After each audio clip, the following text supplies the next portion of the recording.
रमाइलो लाग्यो मलाई रमाइलो तिमी र म घुम्न जाऊ न अनि घामले मलाई सताउला काली मलाई बनाउला तिमी पिरतीको छाता ओढाउन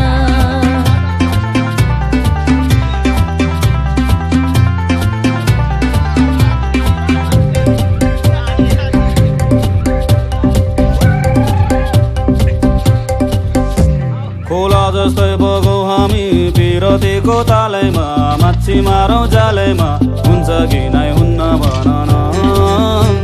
अनि जालमा एक्लै पर्छौ कि आजकल डुबै छाड्छौ कि